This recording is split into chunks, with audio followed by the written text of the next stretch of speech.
So we're going to go through half-ish of scene 1, just because scene 1 is actually quite long.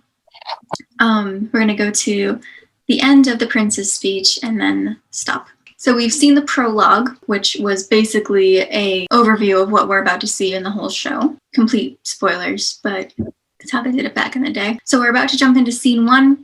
We open up in Verona, and we see Samson and Gregory, who are 2 servants with swords and bucklers of the House of Capulet. Gregory, on my word, will not carry coals. No, for then we should be colliers. I mean, and we being collar will draw. Hi, while you live, draw your neck out of collar. I strike quickly, being moved. But thou art not quickly moved to strike. A dog of the House of Montague moves me. To move is to stir, and to be valiant is to stand. Therefore, if thou art moved, thou runnest away. A dog of that house shall move me to stand. I will take the wall of any man or maid of Montague's. That shows thee a weak slave, for the weakest goes to the wall. 'Tis true, and therefore women being the weaker vessels are ever thrust to the wall. Therefore I will push Montague's men from the wall and thrust his maids to the wall. The quarrel is between our masters and us their men. 'Tis all one. I will show myself a tyrant. When I have fought with the men, I will be civil with the maids. I will cut off their heads. The heads of the maids. I the heads of the maids, or their maiden heads.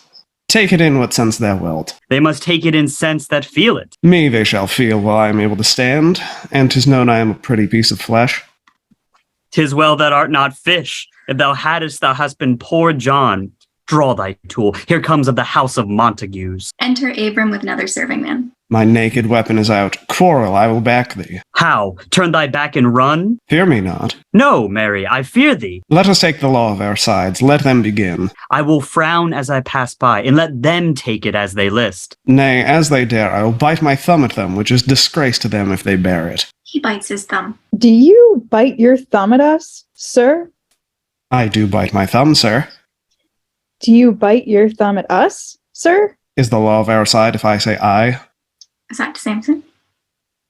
No.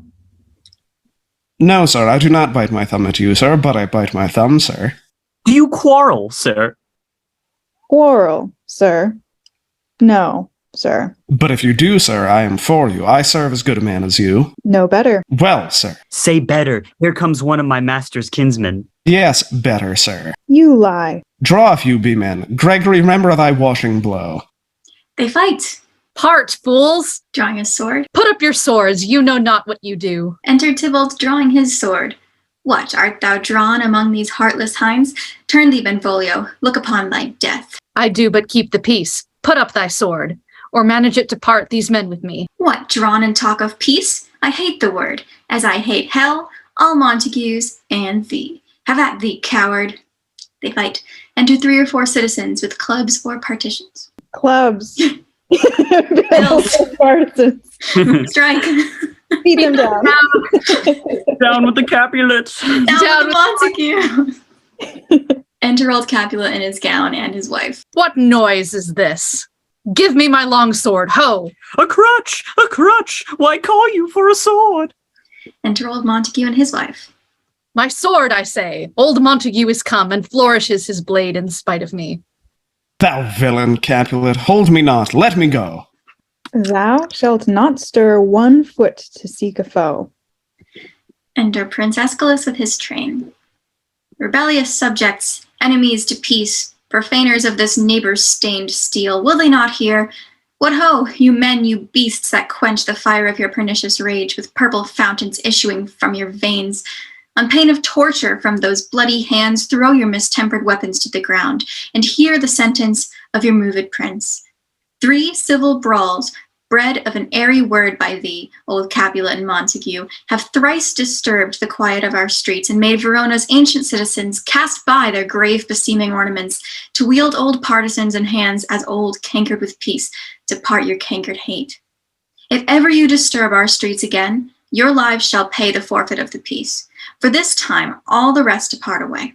You, Capulet, shall go along with me, and Montague, come you this afternoon to know our farther pleasure in this case. To old Freetown, our common judgment place. Once more, on pain of death, all men depart. All but Montague, Lady Montague, and Benvolio exit. And we pause. Sorry for interrupting your aside, Tina. It's okay. I got swept up in the moment. Oh, it's beautiful. No, thank you.